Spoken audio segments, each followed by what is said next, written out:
Hello, my name is Marcus. I'm the compiler of a collection of therapy quotes entitled Psychoanalytic Self-Awareness Quotes. This is TQ 813 to 815. Therapy quote number 813.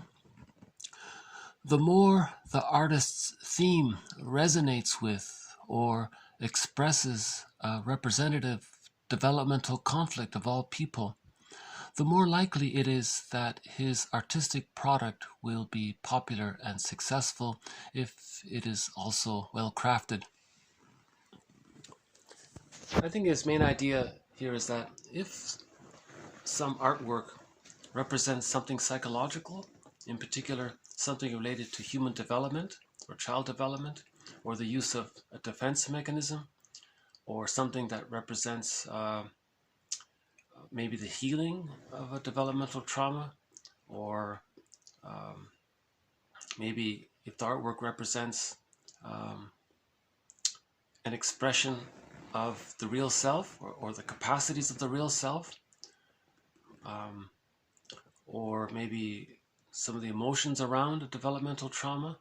So in other words, if the artwork somehow, if the artist has in mind something about human development in whatever area, healthy development, or if there's arrested development, or the healing of arrested development, or the defense mechanisms used to deal with the developmental trauma, or something that represents an unconscious inner conflict, or maybe an unconscious ambivalence, and so on. Something psychological like that related to development. He's saying here there's a good chance it'll resonate with people, especially if it's well crafted.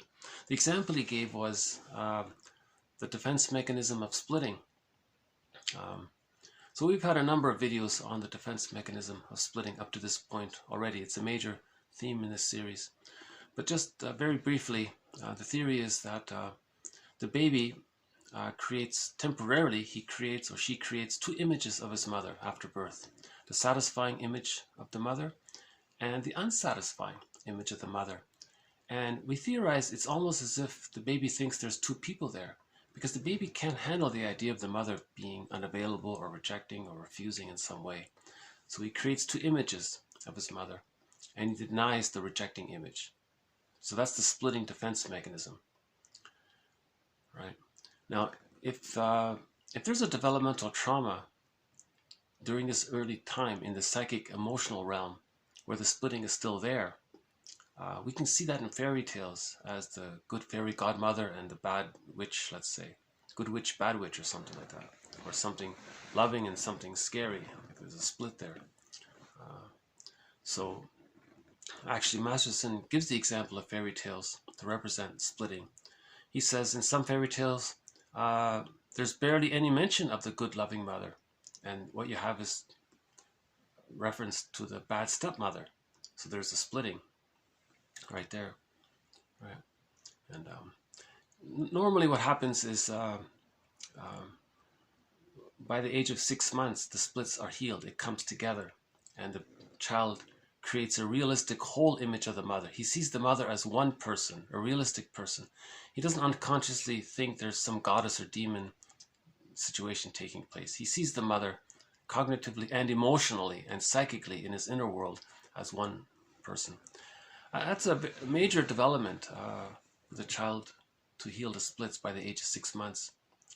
So just briefly, from birth to 6 months, that's called the stage of symbiosis, the stage of undifferentiation. The child's image of himself and his image of other or mother is blurred there, it's fused, it's one. Right? Just like in the womb, we theorize it's oceanic oneness, it's just one, he's one with it all. Right? In the extended womb, after birth, it continues. He's one there. Now, if the mother is unavailable, the child feels frightened. He doesn't feel safe enough to differentiate out of that symbiotic fusion. He needs enough love to differentiate, to feel safe enough to differentiate. So there's a developmental trauma if he doesn't get to differentiate. Right? So if the splitting is still there, so the child thinks he's bonded to his the loving mother, and he rejects, he denies that there's such thing as an unsatisfying mother. There's a huge split there. Fairy tales describe this with good witch, bad witch kind of thing.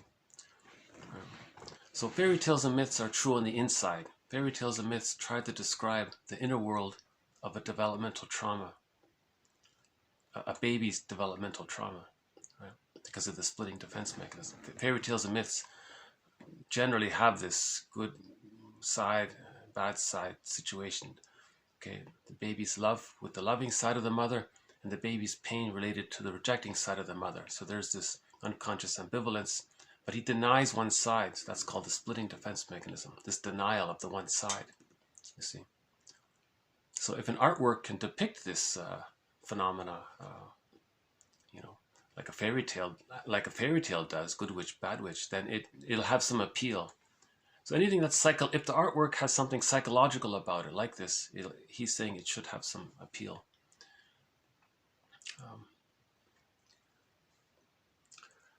Another example. So that's from. So he's talking about fairy tales, but one from an ancient piece of artwork is this vase here. This vase is apparently 7,000 years old. It says up here, 5th century BC. Okay, so this is so Odysseus, right? And he's resisting the song of the sirens, right? So Odysseus is trying to find home. He's trying to reconnect with himself, right? So he's trying to reach home means he wants to be reunited with his feeling self. So Penelope, his wife, represents his feeling self, right? So he wants to find his feeling self, but but somewhere along the journey he may feel tempted to give up. So these sirens, these sweet songs, just say, "Oh, just give up, Odysseus. You don't have to go home. You don't have to find yourself. You can live in denial." And so he doesn't want to quit. So he ties himself to the mast, right? He hears the temptation. And he said, no, I'm going to find my home. I want to know who I am. I want to be connected to myself. I want to be reunited with myself. I want to be connected to my feeling self. These unconscious, there's a temptation. These sweet songs say, no, it's too hard. Just give up. And and the other fellows don't even hear it. They have wax in their ears, these guys here, right? So they're not even really aware of this situation, really. So the protagonist is Odysseus, he's trying to find home. So this is the universal psychological journey. We all want to be reunited with ourselves. We all want to find our inner home, right? There's a number of images related to this relationship between Odysseus and the sirens, and so here's this is from that famous vase, the 7,000-year-old famous vase. That's from that one. You see, and there's maybe from some other depiction of it. Here's another depiction of it. So he's tying.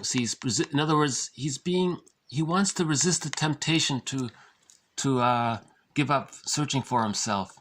Odysseus was written by Homer there, and there's that vase again. And it goes on. And there's even a stamp based on that vase, which is interesting, right? And it goes on like this. So, this is a story, and so there's something psychological about this artwork, the story of the Odyssey, where in the scene is... Here's another stamp of it, by the way. So in this stamp, it's more clear about the siren, the seductive aspect of it all. You see, so they put a beautiful woman there and saying sweet things. It's seductive. So I'm gonna go home to Penelope. I want to be reunited with myself, kind of thing. So maybe everyone can relate to this feeling of just bingy, hold on a sec. We got one of the baby birds here. No, missed him again. Okay, Oh, there he is at the bottom there. I don't know if you can see him in the snow there. He's looking around for some some of the breadcrumbs, I guess, may have fell. Okay, I'll just leave him there.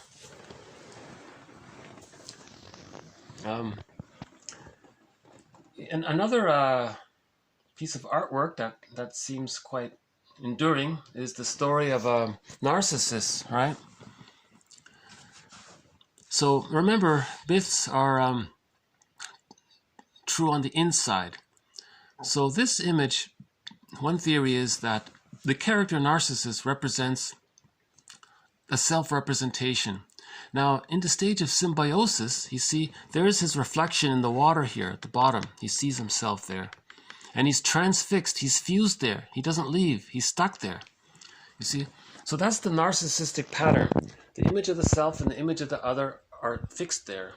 And there's a developmental trauma. He doesn't receive enough love to differentiate. He doesn't differentiate. You see? You need to differentiate to be able to love others, right? To have mutual relationships with others. That's why narcissist rejects women all the time, right?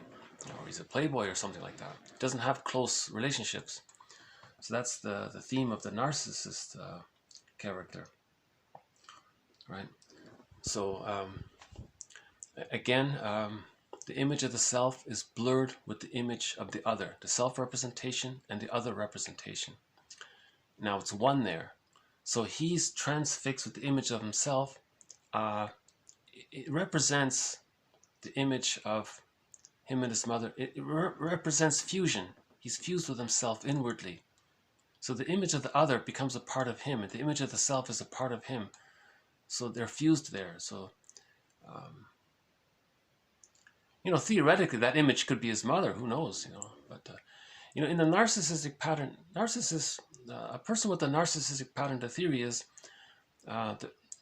due to so much pain of not getting enough love, what the person does is they identify with the aggressor. They become the mother. You see, so there's a fusion that way. You see,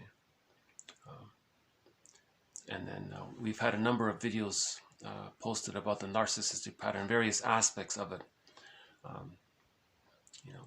From the baby's point of view, if he's not getting enough love to differentiate, he feels devalued and rejected. Now, if the person identifies with the aggressor, they then do to others what his mother did to him. That's why the person with the narcissistic pattern devalues others, because they're trying to say that when they were a baby, they felt devalued.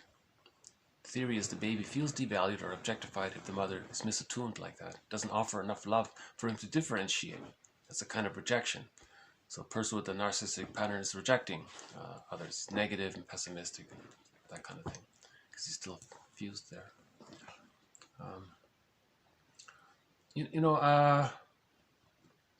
So recent videos talk quite a bit about the narcissistic pattern. One artwork that feels to me a little psychological, something by Chris Leiter. He has a painting called The Fractured Sense of Self. I thought that's interesting.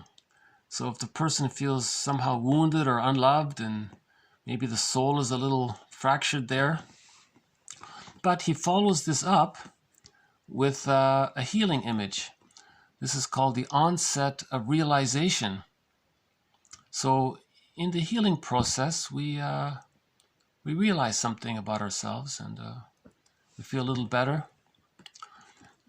And earlier, there was reference to this ancient artwork.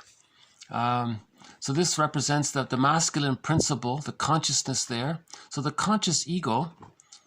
So by the way, this has nothing to do with gender. In every person, there's what's called a masculine principle. Another way of saying it is the conscious ego. So the sunlight is awareness, the light of consciousness. And so the ego is the one that sees things, perceives things, thinks about things, synthesizes things, integrates things, right? So this is the masculine principle in each person, observing and considering and thinking. And now, in each person, there's aspects of ourselves that we don't know about. Our feeling self gets put into the unconscious. So the moon there represents what we don't. It's mysterious and we don't know. It's hidden, right? It's dark. It's hidden, so it's unconscious. But so much of who we really are gets put into the unconscious self, our feeling of beingness with ourselves. So we're calling this the feminine principle. So the feminine principle represents our real self, our feeling self, the capacities of the feeling self, our ability to form mutual relationships, our wide range of feelings, aliveness of affect, okay, ability for empathy and ability for caring, and all of our feelings are there, love and gratitude, appropriate emotions. If we need to mourn, we need the feminine principle to mourn. You see, so much of who we are really is held by the feminine principle, but we need the masculine principle to be aware of it. When our consciousness is aware of something that's been unconscious and we accept it, there's an onset of realization. We accept something that we don't know about ourselves. Okay, so there's a kind of inner reconciliation there. So this symbol is inner peace. So you got the dove there. And there's the inner peace there, inner reconciliation between our consciousness and something that we've previously denied, but now we're accepting. So we're accepting something about ourselves that we previously denied. So there's a moment of inner peace here, onset of peace. And then there's some new spark of life there when we reintegrate something that we've disowned, you see. So this is also an ancient artwork. So Masterson's saying if there's some artwork that represents either psychological healing, representing a defense mechanism like splitting in the fairy tales, or the narcissistic pattern of the fusion of the symbiotic stage where the characters fuse with the image of himself in the water, then the artwork is going to be appealing. Yesterday, may I refer to yesterday, my theory, or one idea, what does transference feel like? So there's an artwork covered yesterday about what transference might feel like. So transference might feel like this. If you're transferring the childhood situation between you when you were a baby and your relationship with your mother, and you're to transfer that into the present situation, it might feel like this. You might feel like the baby projecting the image of the giantess in the nursery onto the therapist, right? Now, in reality, this person might be actually taller than him. He might be much smaller than him. But it feels like he feels small and he's big. What he's doing, he's projecting the childhood situation. So the childhood situation was a dyad. You have the baby and the mother, the little baby and the giantess in the nursery. Now, if there's a trauma there, when there's a trauma, the psyche wants to heal the trauma. It wants to master it. How does it master it? Well, it's got to communicate it somehow. How does he communicate it? He doesn't have the words. He doesn't even know that it's there. Now, in the therapy situation, you have another dyad, the client and the therapist. So it's bound to come out in his behavior, in what he says, in his act. He's going to act it out. He's going to recreate it somehow.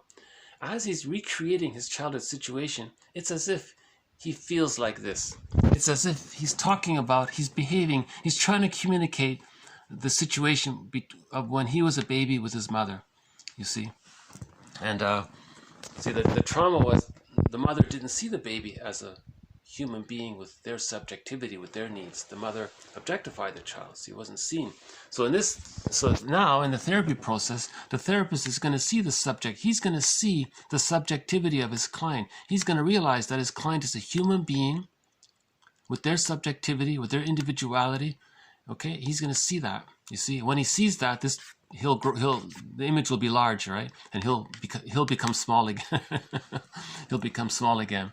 And you see, he's making notes here because he wants to offer a transference interpretation. He wants to explain the situation in the form of a transference interpretation. You're acting this way to try to tell me what your childhood was like, kind of thing. Oh, really? Oh, and then he starts to understand what he's projecting. So yesterday talked a little bit about transference. So there's just a couple of pictures about how artwork may the idea that if artwork reflects something psychological, there's a good chance it can resonate well with people. So we looked a little bit about the Odyssey and Narcissus and transference, and those two abstract paintings by Chris Leiter. And there are so many others. And we had that ancient picture from, I guess this is about, what, 700 years ago. We had a couple of examples here. And maybe we'll post more examples as we go along. So, you know, the hero's journey, any movie that depicts the hero's journey, that's the monomyth. That's what we all have in common, the monomyth.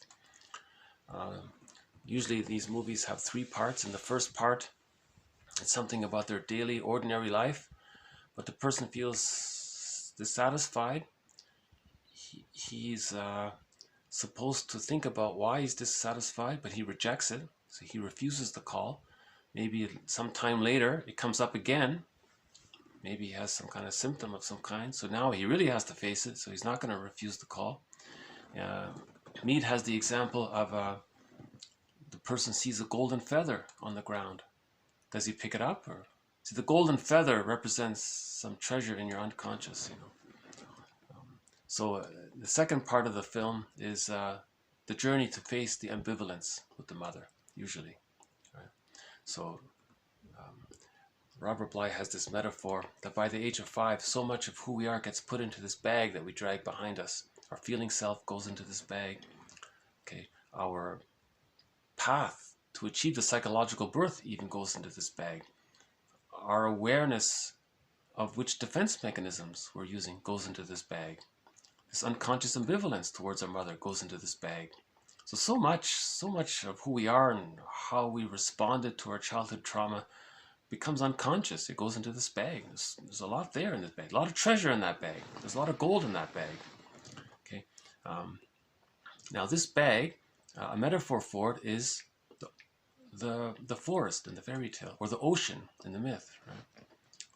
And so if we go into the bag and reclaim something we disowned, that's similar to the hero in the fairy tale finding a treasure and bringing it back home. And then at the end of the fairy tale, there's a wedding. So when we reunite something about ourselves back into ourselves, it's like a little mini wedding there. So marriages and fairy tales are symbols, are metaphors of reuniting with the aspect of ourselves that we lost in childhood. So we're getting it back in. It's called reintegration. So analysis leads to synthesis, right? Yeah, some people call psychoanalysis psychosynthesis, right? And so yeah, in any movie that talks about the hero's journey, if it's well done, reasonably well done, it should have some appeal. The person has this ordinary life. Something is off, so he looks into his unconscious.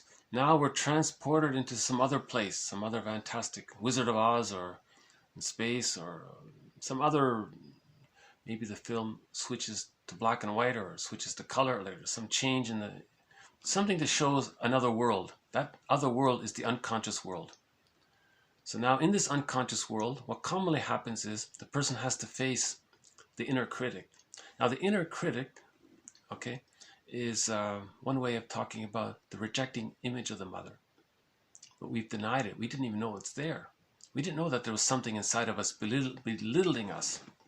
Right? Fairbairn calls this the internal saboteur. This internal saboteur is the name he gives for the rejecting image of the part mother that's rejecting. So remember, the baby had a wish. He was excited. There's this seductress, enticing part, like the siren, something tempting. Yeah, no, I don't think that fits, right? Let's just stick to the movie. So in the movie,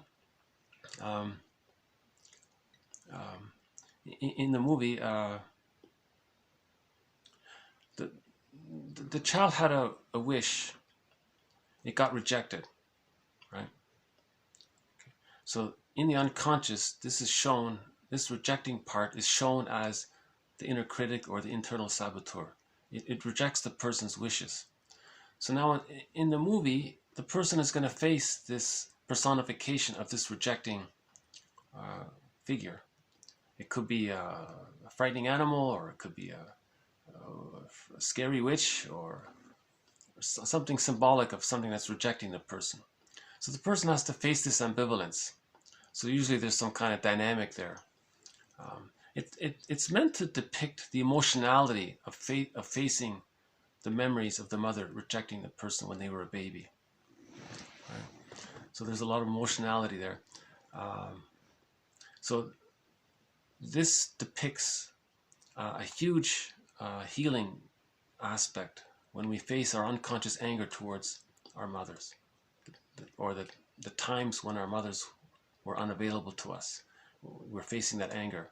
If there's a developmental trauma, that means the splitting is still there. That means there's going to be more anger. That's why it's so dramatic. From the baby's point of view, he's enraged, right, to not get his needs met. So fairy tales try to capture some of that. So that's why the artwork has this unconscious appeal. It's reaching our unconscious. It's, right? There's some kind of vicarious recognition. And the movie kind of partially discharges our feel. Not really, but shows something. It's hard to say. Okay, so in the movie, the person faces this frightening character. Now there may be allies involved that represents memories of the good mother. Okay, so in the dwarfs, right, in the Snow White, right, the dwarfs that represent aspects of the good mother. They help the helpers and all that. The comforting characters, you know. So so there's the split, right? The helpful dwarves are aspects of the satisfying mother, and this evil stepmother is the rejecting image of the mother. So a movie kind of resembles a fairy tale, pretty much, right? And so on. So there's a book about this. I'll cite it in a future video. One author explains the hero's journey. Not Joseph Campbell started the idea, but there are other authors who maybe clarified that a little bit. I forgot his name. He's the guy that gives an interpretation of Star Wars. His name escapes me at the moment. Anyways, so that's the idea. If the artwork, if the movie represents the psychological path of healing from a developmental trauma, of healing the unconscious anger towards the mother, symbolized by the frightening figure or villain character in the movie. So the villain represents the times when the mother was rejecting or unavailable. Remember a video from maybe 5 days ago? The mother is meant to offer maternal reverie. Maternal reverie. To soothe the child. That's a form of love. If the mother doesn't offer that, the baby's going to be hurt by that. Okay, so we'll follow up on this theme in future videos. Yeah, so this might be a new thread in this series, this idea of how art represents psychology. One quote said that psychological motifs are expressed in fairy tale motifs and mythological motifs. The actual quote was, psychological patterns are shown, fairy tale motifs and mythological motifs represent psychological patterns. Right. Okay, we'll follow up on this one. It's a difficult topic. I'm learning myself. Okay, let's go on to TQ 814. When children are not permitted to individuate, to discover and try out their own ways, and thereby to establish the nuclei of their individuality and selfhood, they turn to passive, or they can turn to passive resistance. Okay, sulking, for example, sulking, reluctance to cooperate, and tenacious negativism that is not spoken out, but appears in the form of doubts, inability to hear or understand. Behind a façade of bland quiescence, passive aggressiveness is carried on through repeated, quote, say nothing, do nothing, feel nothing behavior. Saying nothing, doing nothing, feeling nothing behavior. There is a refusal to participate, to communicate.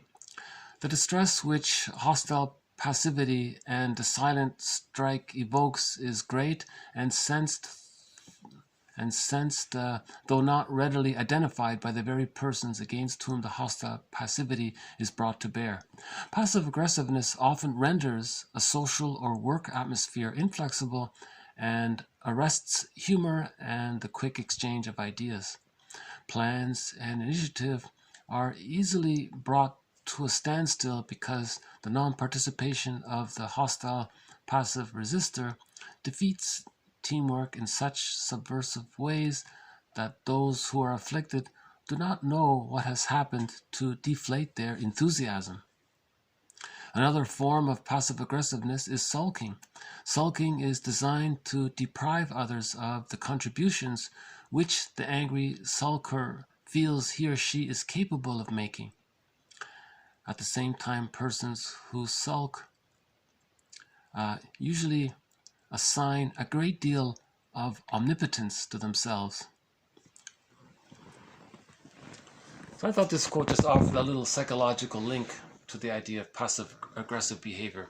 So everyone's pretty much familiar with passive-aggressive behavior. A person is angry, but they express it in passive ways, like being late or doing a poor job sort of half on purpose, or not trying their best on purpose, or misplacing things on purpose, or being ineffectual in some way. Lateness is the common one. So they're expressing their anger in this sort of passive way. But the link here is if they tend to be like this regularly, it may be that they didn't individuate, they didn't achieve the psychological birth. So they find themselves always caught in projecting the rejecting image of the mother onto others. So they're resisting mother. How do they resist mother? Through these passive ways. So they're unconsciously angry at the mother, so they resist the mother through these sort of passive ways. Some of these passive ways can be just not cooperating, or just seeing the glass half empty all the time. Maybe sulking, he says here.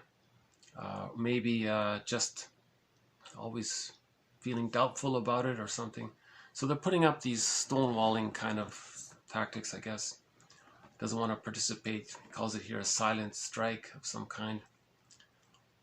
So that's an expression, that can be an expression of not achieving the psychological birth. Because with the psychological birth, a person is expressing themselves, they're connected to themselves. If there's a problem, they'll make an I statement, they're connected to them. They're not rebelling against the mother all the time. So I think the inference here is that they might be rebelling against the mother all of the time, right? Now, if that's the case, if there is arrested development prior to the age of, let's say, 18 months, that means infantile megalomania hasn't been resolved. So if they are in that protest mode, they're preserving their infantile megalomania at the same time. They think they're so important, right?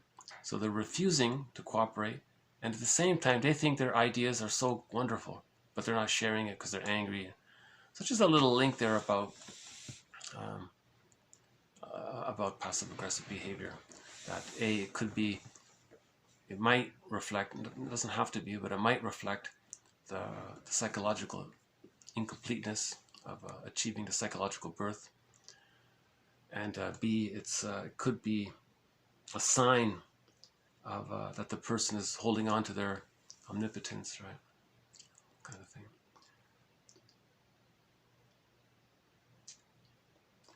Yeah, I guess the child, maybe that's what the child does. If the child is angry at the parent, they're not going to cooperate, and they don't know how to speak or express it. Maybe the parent is too rejecting, doesn't listen. So maybe they project that into the present situation. Maybe they expect that same kind of thing, So it's a transference there. Okay, TQ 815. These clients cannot get rid of their own criticisms of the self unless they steer the blame outward. Whether we trace this problem back to a split between good and bad other, to the working of the defense mechanism of projection or to the severity of the superego, insight will not, quote, take unless the projective situation is altered through some ego change. One type of solution is to assure persons about to project that they might be critical of a variety of things, of humans, of others, of certain situations, of possessions, and so on. So again, therapy is about building the ego, because when there's trauma, so much of the ego gets submerged. So when we heal the internal object relations, then the ego can come back up into consciousness. So how do we help a person become conscious of their projections? She's saying, well, just the moment you think they're going to project, maybe you can point out that they have a tendency to be critical of people and situations and others, and they're just about to project. So maybe they're making a link there and they're building their ego awareness. So her point is we have to build the ego. That's part of the healing process, to build the ego. If you just say you're projecting, that might be okay, but isn't it better if the person can link it to what they normally do and to see how they're just about to do it in the room, let's say? So you want to create as many links as possible.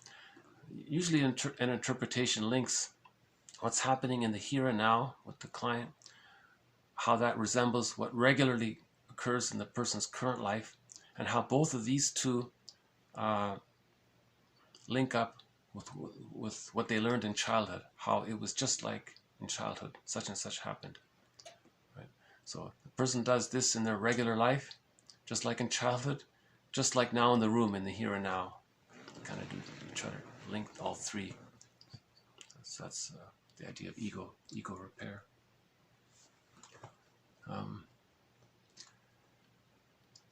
Okay. I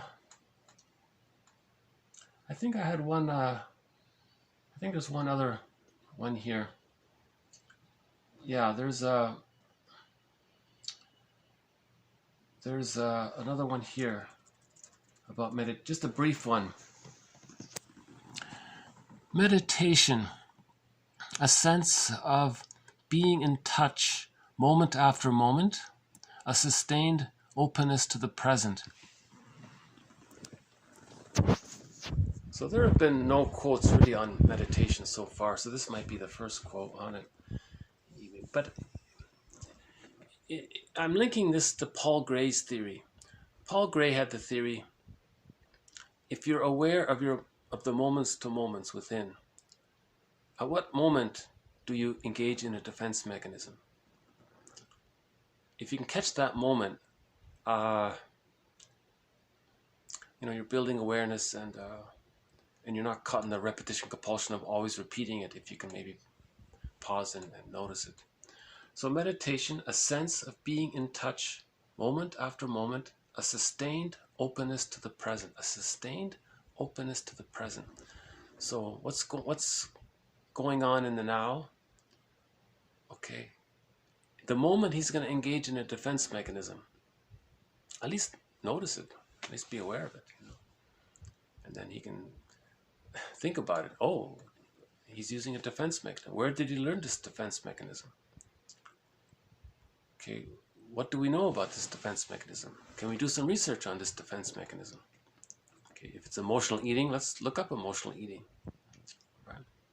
A person feels anxious, they binge eat. Well, let's read Roger Gould's book Shrink Yourself, or Merriam Woodman's books Addiction to Perfection, and The Owl is a Baker's Daughter, that kind of thing. And these authors were talking about how some therapists even assign books to read, as part of the therapy process. Bibliography, I think they call it.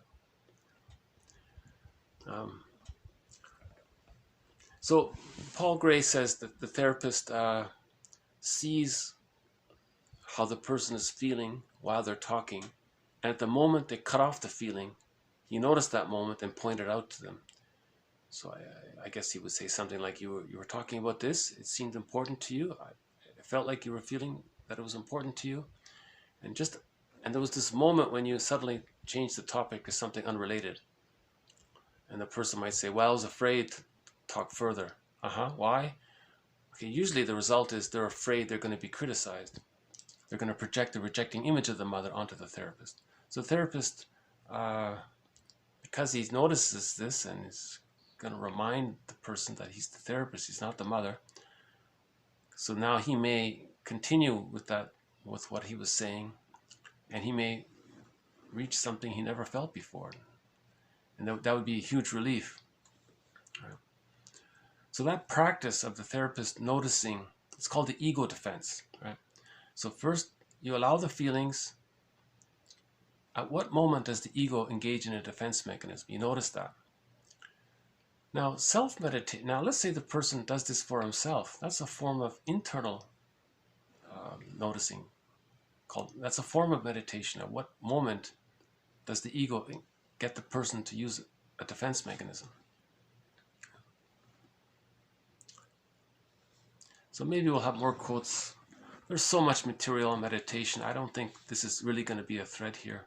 But I thought this it reminded me of Paul Gray's quote about ego, about noticing the moment when we engage in an ego defense mechanism. Okay, I guess, I don't really have a, well, since my computer just froze, I won't play a song. So I guess I'll just leave it here. So thank you very much. This has been TQ 813 to 816. Thank you again. Bye for now.